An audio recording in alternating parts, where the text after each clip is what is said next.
Hello friends. तो मैंने अभी तक बहुत दिन से लेक्चर अपलोड नहीं किया है, तो I am sorry for that. Actually हुआ क्या, मेरी तबीयत थोड़ी ठीक नहीं थी, मुझे फ़ीवर वगैरह हो गया था, आ रहा था, तो इसके कारण मैं नहीं अपलोड कर पाई। तो अब जो है रेगुलर लेक्चर्स आएंगे। तो PT 365 का जो अपडेटेड मटेरियल था मैंने ख़त्म कर लिया था, और उसके पहले मैंने जियोमॉर्फोलॉजी वाला पार्ट शुरू किया था ज्योग्राफी का, तो उसको मैं कंटिन्यू करते हुए मैं अभी पढ़ाती हूँ आपको अर्थ मूवमेंट। तो मैं वहीं पर उसको एंड किया था मैंने।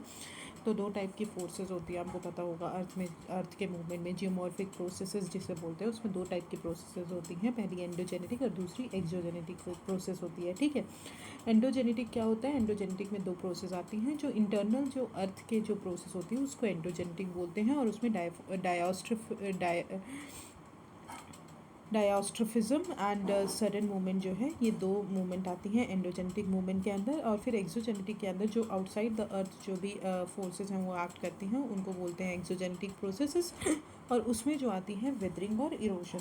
ठीक है, तो सबसे पहले जियोमॉर्फिक प्रोसेस क्या होती है? जियोमॉर्फिक प्रोसेस वो होती हैं जो हमारे नेचुरल जो अर्थ का फीचर्स होते हैं, अर्थ का जो भी डायमेंशन होता है, जो भी लैंडस्केप होता है, उसको जो शेप करते हैं उनको हम बोलते हैं जियोमॉर्फिक प्रोसेसेस।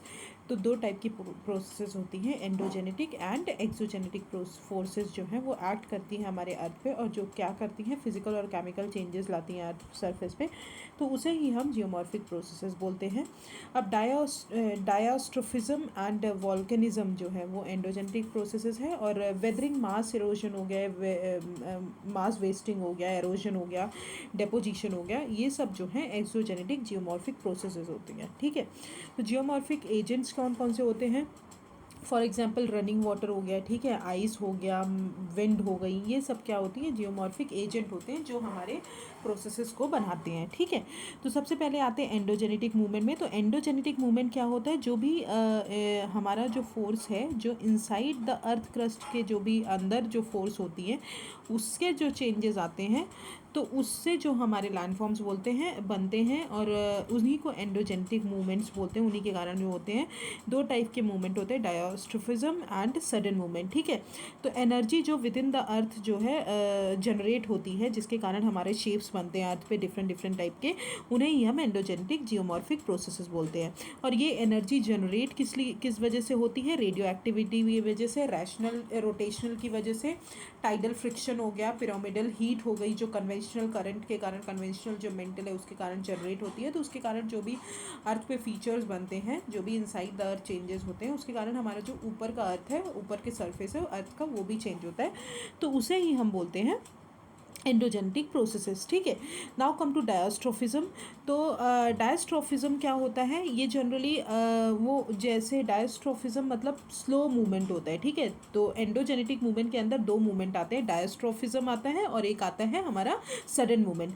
तो डायस्ट्रोफिज्म मूवमेंट होता है वो धीरे धीरे बनता है, मतलब बहुत सालों लेता है कोई चीज़ बनने के लिए। उसमें भी फोल्डिंग होती है, रैपिंग होती है, ठीक है, फ्रैक्चरिंग होती है। जैसे फॉर एग्जांपल कोई पत्थर टूट गया या कुछ टूट गया, ठीक है, कोई माउंटेन बिल्डिंग प्रोसेस हो गई, कॉन्टिनेंट बिल्डिंग प्रोसेस हो गई, तो जो भी स्लो मूवमेंट होता है, बहुत धीरे धीरे हो रहा है, उसको हम बोलेंगे डायस्ट्रोफिज्म। ठीक है, तो रैप मतलब क्या होता है? जैसे ट्विस्ट हो गया, कोई भी शेप ट्विस्ट हो गया, typically from the action of heat और लैम्प, ठीक है, जो अंदर की हीट के कारण जो भी ट्विस्ट हो गया, उसको हम बोलते हैं रैप।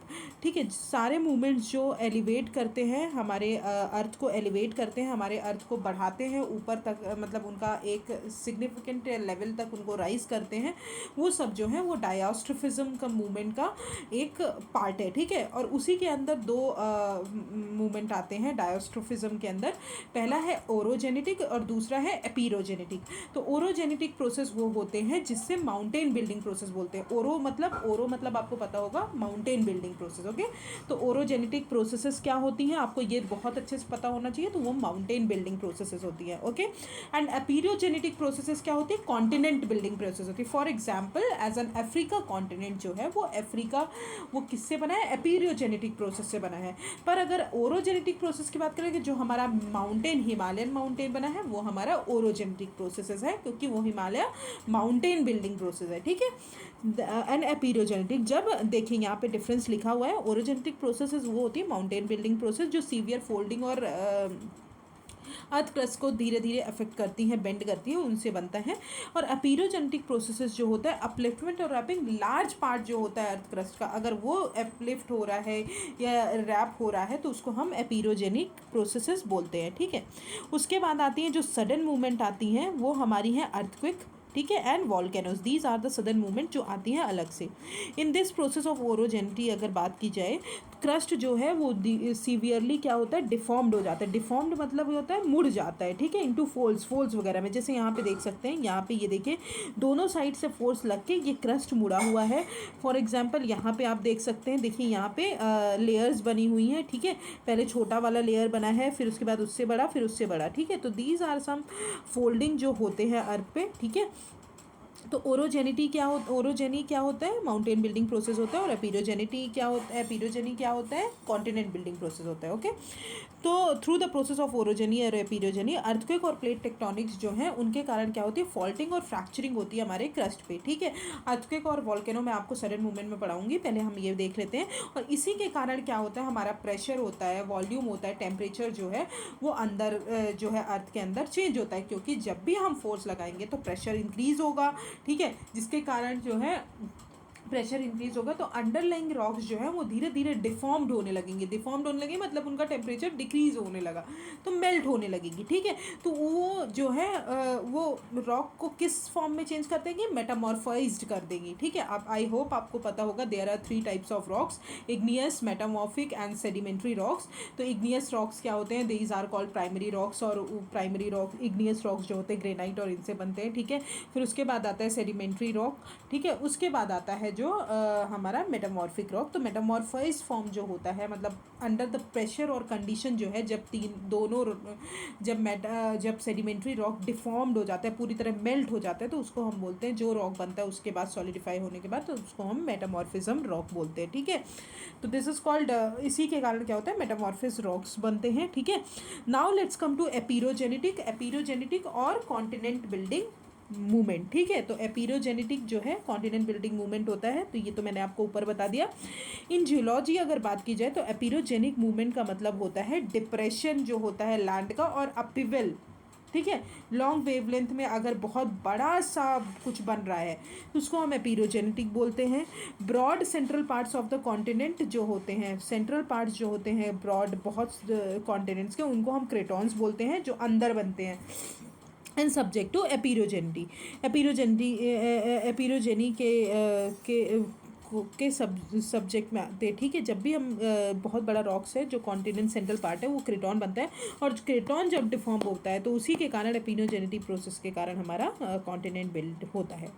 तो मूवमेंट जो है ये किस लिए, जो अर्थ के अंदर जो मूवमेंट्स होते हैं उसके कारण ये बनता है, और ये कंट्रीब्यूट करते हैं आइसोस्टेसी एंड फॉल्टिंग। आइसोस्टेसी का मतलब होता है अगर किसी एक पार्ट में अर्थ का कोई भी पार्ट ऊपर उठ गया है, ठीक है। फॉर एग्जाम्पल कोई भी माउंटेन या कोई भी कॉन्टिनेंट बन गया है, तो कहीं का एक पार्ट वो नीचे रह जाएगा, ठीक है, कहीं उसको बैलेंस करने के लिए दूसरा पार्ट नीचे जाएगा, तो उसी को हम आइसोस्टेसी बोलते हैं, ठीक है। आई होप आपको क्लियर होगा। आइसोस्टेसी मतलब क्या होता है, एक पार्ट अगर कहीं से उठा है तो दूसरे जगह कहीं ना कहीं वो पार्ट को बैलेंस करने के लिए, उस पार्ट को ऊपर उठा है जो पार्ट, उसको बैलेंस करने के लिए कोई ना कोई पार्ट नीचे जाएगा, तो उसी को हम बोलते हैं आइसोस्टेसी, ठीक है। और फॉल्टिंग किसे बोलते हैं, जब हम कहीं भी दोनों साइड से किसी भी माउंटेन में किसी भी उसमें टेंसाइल फोर्स लगा रहे हैं, मतलब उसको खींच रहे हैं, तो अगर कोई पार्ट नीचे चला जाए और कोई पार्ट ऊपर ही रह जाए तो उसको हम बोलते हैं फॉल्टिंग, ठीक है।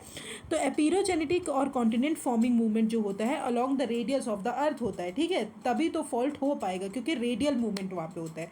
इसके कारण क्या होता है, जो भी डायरेक्शन होता है मे बी टूवर्ड्स सबसिस्टेंस और अवे फ्रॉम द सेंटर। तो डायरेक्शन हमने बोला कि टेंसाइल फोर्स लगाते हैं, मतलब हम अपोजिट डायरेक्शन में किसी भी पार्ट को खींचते हैं, तो सेंटर से जो है वो पार्ट क्रैक हो जाता है, ठीक है। तो this result of such movement may be clearly defined in relief. तो 2 टाइप के मूवमेंट हो सकते हैं जब भी हम किसी चीज़ को खींचते हैं या किसी चीज़ पे फोर्स लगाते हैं। तो अपलिफ्टमेंट हो सकता है या फिर सबसिडेंस हो सकता है। तो अपलिफ्टमेंट में अगर बात की जाए तो रेज्ड बीचेस हो गए, एलिवेटेड वेव कट टेरेसेस हो गए, ठीक है। रेज्ड बीचेस आपको पता होगा जहाँ पे कहीं पर बीचेस जो है बहुत ऊपर होते हैं। फॉसिलिफेरस बेड्स हो गए अबव द सी लेवल के जो अबव होते हैं उनको एविडेंस ऑफ अपलिफ्टमेंट होते हैं, ठीक है। Raised beaches generally 15 meter to 30 meter above the present sea level जो है बहुत सारे प्लेसेस पे लोकेटेड है। फॉर एग्जांपल काठियावाड़ हो गया, नेल्लोर हो गया एंड त्रिवेंद्रवेली कोस्ट पे, ठीक है। सेवरल प्लेसेस जो हैं which were on the sea some centuries ago जो थे वो पहले थे। For example Coringa near the mouth of Godavari river, ठीक है। Kaveripattinam in the Kaveri delta and Korkai on the coast of Tirunelveli, ठीक है, were all flourishing sea ports जो थे ये 1000 to 2000 ईयर्स एगो देखे जाते थे, ठीक है। तो दिस इज कॉल्ड अपलिफ्टमेंट कैसे हुआ, ठीक है। ये किसके हैं, माउंटेन बिल्डिंग प्रोसेस के, वो एपिरोजेनेटिक कॉन्टिनेंट बिल्डिंग प्रोसेस के।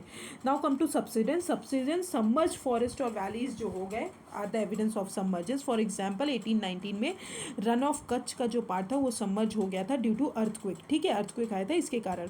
प्रेजेंस ऑफ पीट और लिग्नाइट जो है बेड मिलता है कहाँ पे हमको, तिरुवल्ली में और सुंदरवन जो हमारा फॉरेस्ट है वहाँ पे, ठीक है। वो किसके एग्जाम्पल है, सबमर्जेंस के एग्जाम्पल है। अंडमान एंड निकोबार जो है आइसोलेट हुआ है अरक्कन कोस्ट के बिकॉज ऑफ सबमर्जेंस, ठीक है। On the east side of Bombay island अगर बात की जाए तो बहुत सारे ट्रीज जो फाउंड होते थे वो मड के अंदर एम्बेडेड हो गए about 4 meter below low water mark, ठीक है। A large part of gulf of Mannar जो है एंड पार्क स्ट्रेट जो है वो बहुत शैलो बचा है because of submergence. A part of former town of Mahabalipuram, ठीक है, नियर चेन्नई जो है वो भी सबमर्ज हो गया है, ठीक है। तो आई होप आपको क्लियर हो गया होगा एपिरोजेनेटिक और उसके एग्जांपल्स कौन कौन से हैं, ठीक है। अपलिफ्टमेंट के एग्जांपल्स कौन कौन से हैं एंड सबसिडेंस के एग्जांपल कौन कौन से हैं, ठीक है। Now let's come to orogenetic movement mountain building process, okay. तो ओरोजेनेटिक क्या होता है, माउंटेन फॉर्मिंग प्रोसेस होता है जब कोई भी अर्थ के सरफेस पे कोई भी फोर्स टेंजेंशियली एक्ट करे तो उसको हम तब ओरोजेनेटिक मूवमेंट मतलब हमारे माउंटेन फॉर्म होते हैं। टेंशन्स जो है वो फिशर प्रोड्यूस करती है, is a type of force away from the point in two direction, ठीक है। टेंशन जब हम क्या बोला अभी मैंने बोला था, टेंशन मतलब होता है जब हम दोनों साइड को ऑपोजिट डायरेक्शन में खींच रहे हो तो उसको हम टेंशन बोलेंगे। तो वो स्ट्रेस जनरेट करेगा कहीं ना कहीं मिडिल पार्ट ऑफ द उसमें, और उसके कारण क्या होगा, हमारा मिडिल से जो है कोई भी माउंटेन कोई भी वो टूट जाएगा। और कंप्रेशन क्या होता है, जब दोनों फोर्स एक दूसरे के अपोजिट ना एक्ट करके एक दूसरे के डायरेक्शन में ही एक्ट कर रहे हो तो उनको हम बोलते हैं कंप्रेशन। कंप्रेशन के कारण क्या होता है, हमारा माउंटेन धीरे धीरे पेपर फोल्ड होता है। फॉर एग्जांपल आप एक एक्सपेरिमेंट करिएगा या आप एक पेपर लीजिएगा A4 साइज का प्लेन पेपर, अगर आप उसको जब आप उसमें अंदर की तरफ मतलब कंप्रेसिव फोर्सेस लगाएंगे तो क्या होगा, धीरे धीरे वो मुड़ेगा तो क्या होगा, उसमें माउंटेन फॉर्म होगा, ठीक है। तो वो हो गया हमारा कंप्रेशन, ठीक है। और टेंजेंशियली जब आप फोर्स लगाएंगे उस पर तो वो धीरे धीरे नीचे जाएगा, पर वो नीचे जाएगा एक समय के बाद वो फोर्स इतना ज़्यादा हो जाएगा कि वो पेपर फट जाएगा, ठीक है। तो in the landform so produce the structurally in identifiable units are difficult to recognise. In general diastrophic process जो होती हैं वो अपलिफ्ट करती हैं लैंड को predominate over forces which are lower them, ठीक है। जिन्होंने उनको लोअर किया है उनको वो बढ़ा देती है। Now come to sudden movement. तो आई होप आपको क्लियर हो गया होगा, मैंने क्लियर कर दिया है कि एंडोजेनेटिक प्रोसेसेस में डायोस्ट्रोफिज्म प्रोसेस आता है और एक सडन मूवमेंट आता है। तो डायोस्ट्रोफिज्म के अंदर हमारे एपिरोजेनेटिक एंड ओरोजेनेटिक मूवमेंट आ गए। Now come to sudden movement जो बहुत जल्दी से होते हैं, बहुत जल्दी अकर करते हैं। फॉर एग्जाम्पल अर्थक्वेक हो गया, अर्थक्वेक अगर आएगा तो हमको तुरंत पता चल जाएगा, ठीक है। वॉल्केनो आएगा तो तुरंत पता चल जाएगा, ठीक है।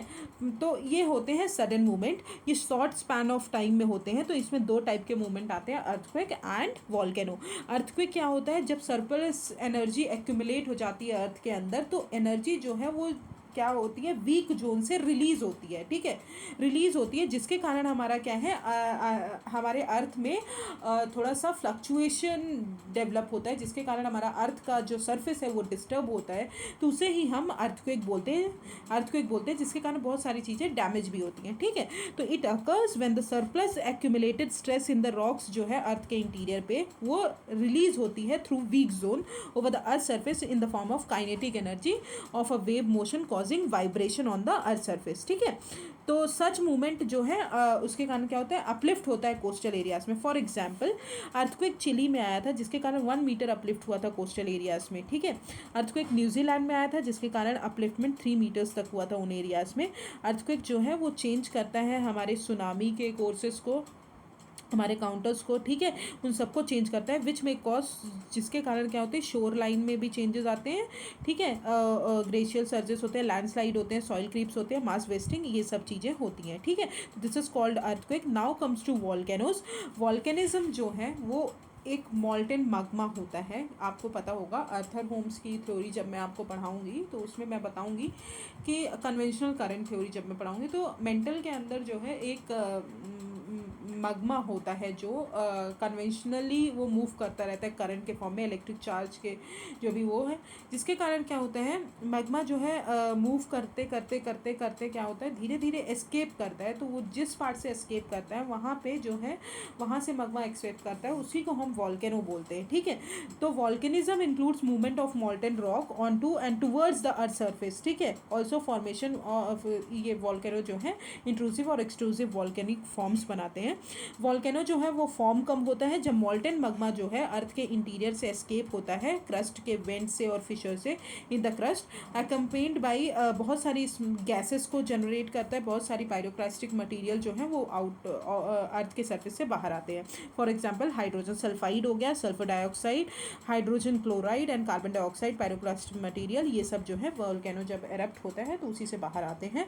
और वॉल्केनो का जो केमिकल कंपोजिशन होता है वो और उसकी विस्कोसिटी होती है वो वॉल्केनो को बहुत सारे डिफरेंट फॉर्म्स में डिवाइड करती है। फॉर एग्जांपल इंट्रूसिव जब आप पढ़ेंगे तो आप उसमें पढ़ेंगे बसाल्ट हो गया, डाइक्स हो गए, सिल्स हो गए, सिल्ट हो गए, ठीक है, these are the some intrusive landform. And extrusive में आप पढ़ेंगे कंपोजिट वॉल्केनो, शील्ड वॉल्केनो, ठीक है। तो ये टाइप के कुछ वॉल्केनोज हैं। फिर आते हैं पायरोक्लास्टिक। क्या होता है, ये रॉक फ्रेगमेंट होते हैं, ऐश का eruption होता है वॉल्केनो से, उसी को हम बोलते हैं pyroclastic. For example hot, dense और डिस्ट्रक्टिव फ्लो जो होता है उसी को बोलते हैं पायरोक्लास्टिक, ठीक है। तो आई होप आपको क्लियर हो गया होगा endogenetic movement. Now come to exogenetic forces. Exogenetic forces वो होती हैं जो डायरेक्ट हमारे अर्थ को ऊपर से इफेक्ट करती हैं, मतलब अर्थ के सरफेस को बाहर से इफेक्ट करती है, इंटीरियर ऑफ द अर्थ से नहीं इफेक्ट करती, तो उसे हम बोलते हैं एक्सोजेनेटिक प्रोसेस। और वो फोर्सेस किससे आती हैं, सन्स की हीट के कारण जनरेट होती हैं। और जो सन्स की हीट है वो हमारे अर्थ में कुछ कुछ चेंजेस लाती है, तो उसे हम बोलते हैं एक्सोजेनेटिक प्रोसेसेस, ठीक है। फोर्स जो अप्लाइड होता है per unit area that is called stress, आपको पता होगा। और स्ट्रेस हम कैसे अप्लाई कर सकते हैं, पुलिंग और पुशिंग से, ठीक है। Forces acting along the faces of the earth material are called shear stresses.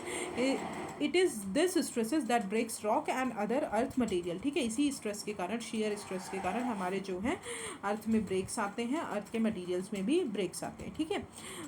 Earth material जो है वो बहुत सारे मॉलिक्यूलर स्ट्रेसेस से जनरेट होते हैं, cause due to temperature changes की वजह से। केमिकल प्रोसेसेस जो नॉर्मली होती हैं उन्हीं के कारण हमारा जो है, हमारे ग्रैनुअल्स के साइजेस हैं, हमारे रॉक्स के जो साइजेस हैं, हमारे रॉक्स के अंदर जो भी चीज़ें हैं वो धीरे धीरे उनके अंदर स्ट्रेस जनरेट होता है जिसके कारण वो टूट जाते हैं। Thus the basic reason that leads to the weathering, erosion and deposition is development of stresses in the body of the earth material, ठीक है। एंड टेम्परेचर और प्रेसिपिटेशन जो है ये टू मेन इंपॉर्टेंट फैक्ट्स हैं, जो two main important climatic elements हैं जो हमारे अर्थ के एक्सोजेनेटिक प्रोसेसेस में एक्सोजेनेटिक प्रोसेसेस को एनहांस करते हैं, ठीक है। तो सबसे पहले एक्सोजेनेटिक प्रोसेसेस में हम आते हैं डेन्यूडेशन, ठीक है। डेन्यूडेशन एक पूरा ब्रॉड टर्म है जो पूरे एक्सोजेनेटिक प्रोसेसेस को, जियोमॉर्फिक प्रोसेसेस को कवर करता है, ठीक है। तो डेन्यूडेशन जो है वो बहुत लार्जर टर्म है, उसी के अंदर जो है इरोजन आता है, वेदरिंग आता है, ठीक है, मास वेस्टिंग आता है, ये सब किसके अंदर आते हैं, डेन्यूडेशन के अंदर। तो डेन्यूडेशनल जो है, अगर आपको क्वेश्चन आए कि कौन सा ब्रॉड टर्म है, इरोजन और या डेन्यूडेशन, तो denudation is broader term than erosion, ठीक है। डेन्यूडेशन के अंदर ही हमारे कौन कौन सी प्रोसेसेस आती हैं, weathering, mass movement and erosion. ये तीनों प्रोसेस किसके अंदर आती है, डेन्यूडेशन के अंदर आती है, ठीक है। Weathering, mass wasting and mass movement, erosion, transportation are included in denudation, ठीक है। याद रखिएगा ट्रांसपोर्टेशन भी इंक्लूडेड है। डेन्यूडेशन जनरली डिपेंड होता है कि कौन सा रॉक टाइप है, उसका स्ट्रक्चर क्या है, उसमें फोल्ड हुआ है, फॉल्ट हुआ है, किस टाइप का बेड है, किस टाइप का ओरिएंटेशन है, कितने जॉइंट्स हैं, इन सब पे डेन्यूडेशन जो है डिपेंड करता है। और इफेक्ट जो होता है most of the endogenetic processes का, वो बहुत स्लो होता है, बहुत छोटा होता है, और लॉन्ग रन में वो बहुत सारा इफेक्ट करता है हमारे रॉक्स को severely due to continued fatigue, ठीक है। तो now let's come to denudation के अंदर अब कौन कौन से प्रोसेस आते हैं। तो सबसे पहला प्रोसेस है वेदरिंग, वेरी इंपॉर्टेंट प्रोसेस, हर बार कुछ ना कुछ इंपॉर्टेंट रहता है इसमें। तो वेदरिंग क्या होता है, वेदरिंग मतलब मैकेनिकल डिसइंटीग्रेशन और chemical decomposition of the rocks. Mechanical disintegration कैसे, जो सन्स के टेम्परेचर के कारण, हीट के कारण और प्रेसिपिटेशन के कारण चेंजेस आ रहे हैं, उनको हम मैकेनिकल डिसइंटीग्रेशन बोलेंगे। और केमिकल डिकम्पोजिशन किसे बोलेंगे, जैसे हमारा कोई भी चीज़ केमिकल रिएक्शन के कारण कोई भी चीज़ टूट रही है तो उसको हम बोलेंगे केमिकल डिकम्पोजिशन, ठीक है। तो इन दोनों के कारण जो चीज़ें होती हैं रॉक्स में, उनको हम बोलते हैं वेदरिंग। अ वेरी लिटिल, और कोई भी मोशन नहीं होता मटेरियल का, याद रखिएगा वेदरिंग में। वेदरिंग जो है इन सीटू प्रोसेस होता है, ऑन साइट प्रोसेस होता है, मतलब एक्स सीटू नहीं होता, वो वहीं पर होगा जहाँ पे वो सिचुएटेड है। फॉर एग्जाम्पल कोई भी पत्थर अगर कहीं पर सिचुएटेड है तो ऑन साइट में जो चेंजेस आएंगे दैट इज कॉल्ड वेदरिंग, ठीक है। उसमें कोई ट्रांसपोर्टेशन नहीं होता है मटेरियल का, तो वेदरिंग में कोई भी ट्रांसपोर्टेशन नहीं होता है, ये in site, on site, in situ, on site process होता है। तो 3 मेजर टाइप्स के वेदरिंग होते हैं, केमिकल वेदरिंग, फिजिकल और मैकेनिकल वेदरिंग और बायोलॉजिकल वेदरिंग प्रोसेसेस। तो सबसे पहले आते हैं केमिकल वेदरिंग प्रोसेसेस में। केमिकल वेदरिंग प्रोसेसेस में जब केमिकल रिएक्शंस होते हैं, फॉर एग्जांपल सॉल्यूशन बना, कार्बोनेशन हुआ, हाइड्रेशन हुआ, ऑक्सीडेशन हुआ, रिडक्शन हुआ, ठीक है। रॉक्स पे कोई भी मटेरियल जब एक्ट कर रहा है, इनके कारण रॉक्स पे जब कोई भी मटेरियल एक्ट कर रहा है तो उसके कारण जब ये चीज़ें हो रही हैं तो उसको हम बोलते हैं केमिकल वेदरिंग प्रोसेसेस, ठीक है। वाटर एंड एयर जो है अलॉन्ग विथ हीट जो है केमिकल जो हमारी रिएक्शंस हैं उनको एक्सपैंड करती है, मतलब उनको बढ़ाती है, ठीक है। फिर आते हैं सबसे पहले केमिकल वेदरिंग में सबसे पहला है सोल्यूशन। तो जब कभी भी जब कोई भी चीज़ वाटर में डिजॉल्व होती है तो वो क्या फॉर्म करती है, सॉल्यूशन बनाती है, दैट इज़ कॉल्ड सॉल्यूशन, ठीक है। फॉर एग्जाम्पल कोई भी चीज़ कांटेक्ट में आई वाटर के साथ तो सॉलिड जो है हमारा डिसइंटीग्रेट हो गया, ठीक है। तो उसके कारण जो चीज़ें होती हैं उसे ही हम बोलते हैं सॉल्यूशन। सॉल्यूबल रॉक्स जो है forming minerals like nitrate, sulphides, ठीक है, सल्फेट्स, पोटेशियम, इन सब से फॉर्म होते हैं। सो दीज मिनरल जब ये सॉल्यूशन बनाते हैं तो वो धीरे धीरे लीज्ड आउट हो जाते हैं, मतलब नीचे चले जाते हैं, कोई भी रेसिड्यू नहीं छोड़ते।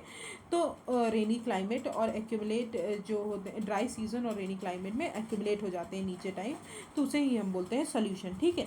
Now come to carbonation. Carbonation मतलब रिएक्शन ऑफ कार्बोनेट और बाइकार्बोनेट जो है मिनरल के साथ, रॉक के जो मिनरल्स हैं उनके साथ रिएक्ट करते हैं। तो कार्बन डाइऑक्साइड जो है एटमॉस्फेयर से और सॉइल एयर जो है वो एब्जॉर्व कर लेता है वाटर टू फॉर्म कार्बनिक एसिड, जिसके कारण हमारा जो कि वीक एसिड होता है बहुत सारे लैंडफॉर्म्स बनाते हैं, ठीक है। फिर आते हैं हाइड्रेशन। हाइड्रेशन मतलब addition, chemical addition of water, ठीक है। Hydration is chemical addition of water. Minerals जो भी मिनरल्स वाटर को लेते हैं वो एक्सपैंड करते हैं, जिसके कारण एक्सपेंशन के कारण हमारा जो वॉल्यूम है किसी भी मटेरियल और रॉक का वो इंक्रीज़ हो जाता है, ठीक है। ये प्रोसेस जो होता है रिवर्सिबल होता है, याद रखिएगा ये प्रोसेस जो है रिवर्सिबल होता है और बहुत बार कंटिन्यू होता है। पहले वो धीरे धीरे एक्सपैंड होगा, फिर से कॉन्ट्रैक्ट होगा, तो इसके कारण क्या है, रॉक में जो है कोई भी फॉल्ट जनरेट होने लगते हैं, धीरे धीरे स्ट्रेस जनरेट होने लगता है, जिसके कारण जो है हमारे रॉक्स का डिसइंटीग्रेशन हो जाता है, ठीक है। तो वॉल्यूम चेंज होता है मिनरल का ड्यू टू हाइड्रेशन, और जो कि हमको हेल्प करता है एक्सफोइलेशन एंड ग्रैनुलर डिसइंटीग्रेशन, ठीक है। एक्सफोइलेशन मतलब एक जैसे फॉर एग्जांपल अनियन का जो एक पीलिंग निकलती है दैट इज़ कॉल्ड एक्सफोइलेशन, ठीक है। धीरे धीरे रॉक्स जो है टेम्परेचर एक्सपैंड होता है, फिर कॉन्ट्रैक्ट होता है, तो जिसके कारण धीरे धीरे जो है उसकी अपर की लेयर जो होती है वो निकलने लगती है, दैट इज़ कॉल्ड एक्सफोइलेशन, ठीक है। Now come to oxidation and reduction. तो इन वेदरिंग ऑक्सीडेशन मतलब combination of mineral with oxygen to form oxides जो फॉर्म करते हैं, ठीक है। और जो भी हाइड्रोक्साइड रेड सॉइल्स जो हैं वो रेड इसलिए अपीयर होते हैं बिकॉज ऑफ वो आयरन ऑक्साइड से बने होते हैं, ठीक है। ऑक्सीडेशन होता है जब बहुत सारा atmosphere, when there is ready access to atmosphere and water. Mineral जो है मोस्टली कॉमनली जो फाउंड होते हैं आयरन, मैग्नीज एंड सल्फर। जब भी ऑक्सीडाइज्ड मिनरल जो है वो प्लेस किए जाते हैं एनवायरनमेंट में तो ऑक्सीजन जो है एब्सेंट हो जाता है क्योंकि उसमें रिडक्शन होने लगता है, ठीक है। तो such condition exist usually below water table, हमेशा वाटर टेबल के बिलो होती है। रेड कलर जो है आयरन का upon reduction turns into greenish और ब्लूइश कलर, ठीक है। तो this weathering process are interrelated. तो हाइड्रेशन, कार्बोनेशन, ऑक्सीडेशन जो है वो हैंड इन हैंड जाते हैं, अलग अलग नहीं एक्ट करते हैं, वो हर जगह अलग अलग हिसाब से एक्ट, मतलब किस कहाँ पे कैसा रॉक पाया जाता है उसके हिसाब से एक्ट करते हैं। तो ये सब क्या करते हैं, हमारे वेदरिंग प्रोसेस को बढ़ा देते हैं, ठीक है। तो that is called chemical weathering. Now let's come to biological weathering, ठीक है। बायोलॉजिकल एक्टिविटी के कारण जो होते हैं, फॉर एग्जाम्पल मिनरल्स और आयंस जो हैं वो रिमूव होते हैं कहाँ से, वेदरिंग एनवायरनमेंट में, क्योंकि हमारे ऑर्गेनिज्म भी धीरे धीरे चेंज होते हैं, ठीक है। Borrowing and waging bye organism like earthworm हो गए, रोडेंट्स हो गए, ये हमारे क्या करते हैं, न्यू सरफेस को एक्सपोज कर देते हैं, जिसके कारण हमारे न्यू सरफेस पे केमिकल अटैक जो है ईजिली हो पाता है, सॉल्यूशन बन पाते हैं, कार्बोनेशन हो जाता है, ऑक्सीडेशन हो जाता है, जिसके कारण जो है हमारा मॉइस्चर जो है कहाँ तक पेनिट्रेट हो जाता है, नीचे तक पेनिट्रेट होता है, ठीक है, मॉइस्चर और एयर। तो उसके कारण जो है हमारे रॉक्स में चेंजेस आते हैं। ह्यूमन बींग्स जो है वो हमारे वेजिटेशन को डिस्टर्ब करते हैं बाय प्लफिंग, कल्टिवेटिंग सॉइल, जिसके कारण हमारा जो है बहुत सारे रॉक से न्यू कॉन्टैक्ट होता है केमिकल रिएक्शंस का, तो हमारे रॉक्स जो है डिसइंटीग्रेट होते हैं। दूसरा क्या है, decaying plants and animal matter जो है वो भी हेल्प करते हैं production of humic, carbonic and other acids will enhance decay and solubility of some elements. Algae जो है यूटिलाइज करते हैं mineral nutrients for the growth and help करते हैं कंसंट्रेशन ऑफ आयरन और मैग्नीज ऑक्साइड्स में, ठीक है। प्लांट रूट्स जो हैं वो बहुत ज़्यादा ट्रेमेंडस प्रेशर लगाते हैं in the earth material, mechanically जो है उनको ब्रेक कर देते हैं, ठीक है। That is called biological activity and weathering. Now come to physical weathering processes. Physical और मैकेनिकल वेदरिंग, जब उसमें कोई भी ग्रेविटेशनल फोर्स एक्ट कर रहा हो ड्यू टू टेम्परेचर, एक्सपेंशन हो रहा है टेम्परेचर के कारण, वाटर प्रेशर्स के कारण बहुत ज़्यादा वेटिंग और ड्राइंग हो रहा है, तो ये हम बोलते हैं उनको फिजिकल वेदरिंग। अब फिजिकल वेदरिंग में सबसे पहला आता है अनलोडिंग एंड एक्सपेंशन। अनलोडिंग मतलब होता है जब आप देखते हैं कि बहुत सारा अगर रॉक्स है उसके ऊपर बहुत सारे लेयर्स में रॉक्स रखे हैं, ठीक है। तो जब लेयर्स में रॉक्स रखे रहते हैं तो जब भी हम ऊपर के रॉक धीरे धीरे हटाते हैं तो नीचे का रॉक जो है प्रेशर रिलीज होता है नीचे के रॉक्स का, तो भड़बड़ा के वो नीचे गिराते हैं, ठीक है, बहुत तेज़ी से नीचे गिराते हैं, तो उनको हम बोलते हैं अनलोडिंग एंड एक्सपेंशन। अनलोडिंग के कारण जब हम कोई भी रॉक हटा दिए तो मतलब अनलोडिंग कर दिए, और उसके कारण जो है एक्सपेंशन होने लगता है रॉक्स का, जब प्रेशर रिलीज होने लगता है, ठीक है, उनको जगह मिलने लगती है तो एक्सपेंशन होता है, तो उसको हम बोलते हैं एक्सपेंशन, ठीक है, बढ़ने लगते हैं। तो removal of overlying rocks load because of continued erosion के कारण, इरोजन हो रहा है तो कोई भी मटेरियल जो है वहाँ से हवा, पानी और उनके कारण इरोड होने के कारण वहाँ का अंडरलाइंग जो रॉक्स रहती हैं उनका प्रेशर रिलीज हो जाता है, कॉजिंग वर्टिकल प्रेशर रिलीज, जिसके कारण जो है हमारी अपर लेयर जो है रॉक्स की वो एक्सपैंड होती हैं और उनका डिसइंटीग्रेशन होने लगता है, ठीक है। In areas of curve ground surface अगर बात की जाए तो arc fractures tend to produce massive sheets और exfoliation slabs of the rocks, ठीक है। तो that is called unloading and expansion. Now come to granular disintegration. Granular disintegration मतलब होता है रॉक्स जो है बहुत सारे छोटे छोटे मिनरल से बने हुए हैं, ग्रेन और उन्हीं के कारण क्या है, जब उन्हीं पे प्रेशर रिलीज होता है तो वहाँ पे जो है ग्रैनुलर डिसइंटीग्रेशन हो जाता है, धीरे धीरे छोटे छोटे पार्ट में वो टूट जाते हैं, ठीक है। फिर आते हैं एक्सफोलिएशन, टेम्परेचर चेंजेस की वजह से होता है, और एक्सपेंशन होता है इसमें, इसलिए देखते देखिए यहाँ पे ग्रैनुलर डिसइंटीग्रेशन आपको दिख रहा होगा। फिर आते हैं exfoliation and temperature changes and expansion. तो जब भी हमारा टेम्परेचर राइज होता है, जब भी हमारा टेम्परेचर बढ़ता है तो हर मिनरल जो है एक्सपैंड करता है। फॉर एग्जांपल आपने सुना होगा कि वाटर में जब टेम्परेचर ज़्यादा होता है तो हमारे जो चीज़ें वाटर जो है हमारा एक्सपैंड करता है, ठीक है, एक्सपैंड करता है, इसी के कारण डिजॉल्व ऑक्सीजन जो है हमारा इंक्रीज़ हो जाता है उसमें, ठीक है। डिज़ोल्व ऑक्सीजन शायद कम हो जाता है, सॉरी मेरे को थोड़ा अच्छे से याद नहीं है, तो उसको आप देख लीजिएगा एक बार जाके। तो जब भी टेम्परेचर राइज होता है तो हमारा मिनरल जो है एक्सपैंड होता है। वो क्या करता है, दूसरे जो आजू बाजू के मिनरल्स हैं उनको जो है उनको उनको पुश करता है, ठीक है। जैसे ही टेम्परेचर फॉल्स होता है, टेम्परेचर कम होता है, तो वो फिर से कॉन्ट्रैक्ट होने लगते हैं, फिर से छोटे होने लगते हैं, ठीक है। तो because of this diurnal changes होते हैं टेम्परेचर के, उसके कारण इंटरनल मूवमेंट जो होता है मिनरल ग्रेन्स के, वो होता है, ठीक है। उसके कारण वो होता है जिसके तो फिर जो भी हमारे ड्राई क्लाइमेट्स और हाई एलिवेशन पे जो भी हो, वहाँ पे डायरनल चेंजेस जो होता है बहुत ड्रास्टिक होता है, जिसके कारण रॉक्स जो है डिसइंटीग्रेट होने लगता है, टूटने लगता है, ठीक है। तो उसके कारण क्या होता है, exfoliation result in smooth rounded surface in the rocks. For example आप यहाँ पे देख सकते हैं, दिन में क्या होता है, बहुत ज़्यादा टेम्परेचर होने के कारण रॉक्स जो है एक्सपैंड होता है, और रात में टेम्परेचर बहुत कूल हो जाता है तो रॉक्स जो है फिर से कॉन्ट्रैक्ट हो जाता है। तो यही प्रोसेस जो है कंटिन्यूड होता रहता है, बहुत बार बार होते रहता है, जिसके कारण जो है रॉक्स ब्रेक हो जाते हैं। तो जैसा कि आप यहाँ पे देख सकते हैं, रॉक्स टूटे टूटे यहाँ पे रखे हैं, ठीक है। तो एक्सफोलिएशन उसे बोलते हैं। फिर आते हैं ब्लॉक सेपरेशन। ब्लॉक सेपरेशन, जैसे ये देखिए ब्लॉक्स में सेपरेटेड है, उनको बोलते हैं block. This type of disintegration जो है वो जनरली न्यूमरस जॉइंट्स होते हैं जहाँ पे रॉक्स पे, ठीक है, बहुत सारे जॉइंट्स हैं, वहाँ पे ज़्यादा होता है, ठीक है। Acquired by mountain making pressures और by shrinking due to cooling के कारण श्रिंक होते हैं। और this type of disintegration generally comparatively weaker forces के कारण होते हैं, ठीक है। फिर आते हैं शैटरिंग। शैटरिंग मतलब होता है ह्यूज रॉक, बहुत बड़ा सा रॉक है, वो डिसइंटीग्रेट हो गया बिकॉज उसके वीक जोन्स बहुत ज़्यादा हैं रॉक्स के, ठीक है। तो प्रोड्यूस हाईली एंगुलर प्लेसेस जो प्रोड्यूस करें, उसी को हम बोलते हैं शैटरिंग। फिर आते हैं फ्रीजिंग, थॉइंग एंड फ्रोस्ट वेजिंग। तो इसमें अगर देखा जाए तो वार्म सीज़न में जब भी टेम्परेचर बहुत हाई रहता है तो वाटर जो है पेनिट्रेट करता है हमारे कहाँ पे, पोर्स जो हैं स्पेसेस पे, फ्रैक्चर्स जो हैं रॉक्स पे, उन पे पेनिट्रेट करता है, उस पे अंदर चला जाता है। क्यों? बिकॉज जो क्या होता है, वार्म क्लाइमेट में टेम्परेचर इंक्रीज होता है तो धीरे धीरे आइस जो है वो मेल्ट होने लगता है, तो वो रॉक्स के बीच में चला जाता है। पर कोल्ड सीजन टाइम पे वाटर जो है फिर से फ्रीज हो जाता है, ठीक है, तो उसका वॉल्यूम फिर से एक्सपैंड हो जाता है। तो ये इसके कारण क्या होता है, बार बार यही होने के कारण ट्रिमेंडस प्रेशर लगता है हमारे रॉक्स के वॉल्स पे, जिसके कारण हमारा जो रॉक्स है वो धीरे धीरे टूटने लगता है। तो फ्रोस्ट वेदरिंग जो है वो जनरली कहाँ पे अकर होता है, जो हाई एल्टीट्यूड वाले लैटिट्यूड वाले रीजन्स रहते हैं वहाँ पे, और हाई एल्टीट्यूड वाले रीजन्स पे। Frost weathering occurs due to growth of ice within the pores and cracks of rocks during repeated cycles of freezing and melting, ठीक है। तो this is called frost weathering.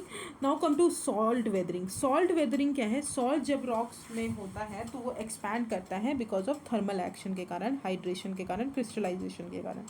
बहुत सारे salts जैसे कि हो गए कैल्शियम हो गया, सोडियम हो गया, मैग्नीशियम, पोटेशियम, बेरियम, इनकी टेंडेंसी होती है कि वो एक्सपैंड करते ही हैं। तो हाई टेम्परेचर रेंजेस जो होती हैं डेजर्ट एरियाज़ में, वहाँ पे सॉल्ट एक्सपेंशन बहुत होता है क्योंकि वहाँ पे सेलिनिटी बहुत पाई जाती है। तो सॉल्ट क्रिस्टल्स जो होते हैं वो नियर सरफेस पे, पोर्स पे कॉजेस जो है ग्रेन्स जो होते हैं रॉक्स के अंदर, उनमें स्प्लिटिंग बढ़ाते हैं, जिसके कारण इवेंचुअली रॉक्स जो है टूट जाता है। This process falling of individual grain में रिजल्ट इनटू ग्रैनुलर डिसइंटीग्रेशन, तो ग्रैनुलर फॉइलेशन, ठीक है। ये कहाँ पे होता है, डेजर्ट एरियाज़ में ज़्यादा होता है। फिर आते हैं दिस इज द, तो ये हो गया हमारा वेदरिंग, तीनों टाइप की weathering. Now come to mass wasting. Mass wasting क्या होता है, जब ग्रेविटी के कारण जो है हमारा कोई भी चीज़ जो है नीचे तक आने लगे, ठीक है। वेदरिंग हुई, वेदरिंग में ट्रांसपोर्टेशन तो नहीं होता, पर अगर कोई चीज़ ग्रेविटी स्लोप वाले एरिया में बनी है तो ग्रेविटी के कारण अगर वो टूटी है ऊपर तो वो नीचे ज़रूर आएगी खिसक के, तो उसको हम बोलते हैं मास वेस्टिंग। तो gravity exerts its force on the all matter, both bedrock and product of the weathering tend to slide, roll, flow and creep down all the slopes in different types of the earth and rock movements grouped under the mass wasting। तो आप यहाँ पे देख सकते हैं, ये देखिए बहुत सारा ये स्लोप वाला एरिया, तो यहाँ पे सारी चीज़ें टूट टूट के नीचे गिर गई, तो that is called mass wasting, ठीक है। Now let's come to effects of weathering, very important. तो वेदरिंग और इरोजन जो है वो हमारे लैंडफॉर्म्स में जितनी भी इरेगुलरिटीज़ रहती हैं उनको हमारा लेवल डाउन कर देता है, और उनको हम बोलते हैं पेनी प्लेन। तो पेनी प्लेन कहाँ होता है, जब हमारा बहुत सारे लैंडफॉर्म्स में जो भी इरेगुलरिटीज़ रहती हैं और वो धीरे से जाके लास्ट वाले फेज़ में वो एक लेवल डाउन कर देता है हमारे जो लैंडफॉर्म को, उसको हम बोलते हैं पेनी प्लेन, ठीक है। पेनी प्लेन हमारा कहाँ पे बनता है, रिवर जो हमारी रनिंग वाटर जो लैंडफॉर्म्स बोलते हैं, वहाँ पे पेनीप्लेन बनता है। फिर अगर हम विंड की बात करें तो विंड जब सारे वेल शेप्ड एक बैक शेप्ड रॉक्स बनाती है एरिड लैंडस्केप, उसको हम बोलते हैं इंसेल वर्क और रूवेयर। जैसे कि आप यहाँ पे देख सकते हैं, this is called incel work, इस टाइप का बना हुआ है। तो ये कहाँ पे बनता है? विंड वाले एरियाज में बनता है, ठीक है। Sometimes a solid layer of chemical residue covers a soft rock. Sometimes differential weathering of soft strata exposes the dome-like hard rocks masses called tors. Tors भी बोलते हैं, ठीक है। tors जनरली कॉमन कहाँ पे है? साउथ इंडियन लैंडस्केप में बहुत कॉमन है। फिर आते हैं वेदरिंग और इरोजन। वेदरिंग और इरोजन जो है ये दोनों साइमल्टेनियस प्रोसेस हैं जो डिग्रेडेशन और एग्रेडेशन करते हैं, ठीक है। इरोजन क्या है? एक मोबाइल प्रोसेस है, मोबाइल प्रोसेस मतलब चलता रहता है, वाइल वेदरिंग जो है स्टैटिक प्रोसेस है। तो आपको मैंने बताया कि इरोजन जो है एक पार्ट से दूसरे पार्ट में जाके इरोड होता है। कोई मटेरियल अगर यहाँ से इरोड हुआ तो दूसरे पार्ट में जाएगा, पर वेदरिंग जो है ऑन साइट, इन सीटू और ऑन साइट प्रोसेस है, वेदरिंग वहीं पर होगी, ठीक है। तो मटेरियल वहाँ पे कोई भी मोशन में नहीं होता, उसको हम बोलते हैं वेदरिंग। और इरोजन में मोशन, जो मटेरियल होते हैं वो मोशन में होते हैं, ठीक है। Now come to significance of weathering. तो वेदरिंग जो है वो फर्स्ट स्टेप है किसी भी सॉइल के फॉर्मेशन का। तो याद रखिएगा, सबसे पहले डेन्यूडेशन में सबसे पहला प्रोसेस क्या होता है? वेदरिंग होता है। तो वेदरिंग जो है वो फर्स्ट स्टेप है in the formation of soil. Weathering और रॉक्स जो है, वेदरिंग जो है रॉक्स के वो डिपॉजिट होते हैं, वो बहुत सारा, जब भी हम वेदरिंग होता है किसी भी रॉक्स का और इरोजन होता है तो उसके कारण क्या होता है? हमारे जो सॉइल है उनमें बहुत सारे केमिकल्स का एनरिचमेंट होता है, ठीक है। For example ores of iron, manganese, aluminium, बहुत ज़्यादा सॉइल एनरिचमेंट होता है, ठीक है। विदाउट वेदरिंग जो है कोई भी concentration of the same valuable material में not be sufficient economically viable to exploit the process and refine, that is called enrichment, ठीक है। अनदर इंपॉर्टेंट प्रोसेस जो होते हैं एक्सोजेनेटिक मूवमेंट में वो इरोजन होती हैं, तो वो हम इंडियन ज्योग्राफी में पढ़ेंगे, ठीक है। तो आई होप आपको क्लियर हो गया होगा एंडोजेनेटिक एक्सोजेनेटिक प्रोसेसेस। तो एंडोजेनेटिक प्रोसेसेस क्या होती हैं? एंडोजेनेटिक प्रोसेसेस में दो मूवमेंट जो इंटीरियर ऑफ द अर्थ में होती है उसमें दो आते हैं, diastrophism and sudden movement. Diastrophism में दो मूवमेंट आते हैं, epeirogenetic and orogenetic, and sudden movement में अर्थक्वेक एंड वोल्केनोज, ठीक है। फिर एक्सोजेनेटिक अगर प्रोसेस की बात करें तो उसमें जो है डेन्यूडेशन आता है, डेन्यूडेशन के अंदर ही वेदरिंग आता है, इरोजन आता है, ट्रांसपोर्टेशन आता है एंड मास वेस्टिंग आता है, सॉरी मास मूवमेंट आता है, ठीक है। तो this is the end of second lecture of geomorphology. I will start with continental drift theory tomorrow. So अगर आपको कोई प्रॉब्लम है इसमें तो आप ज़रूर मुझे बता दीजिएगा। Thank you so much.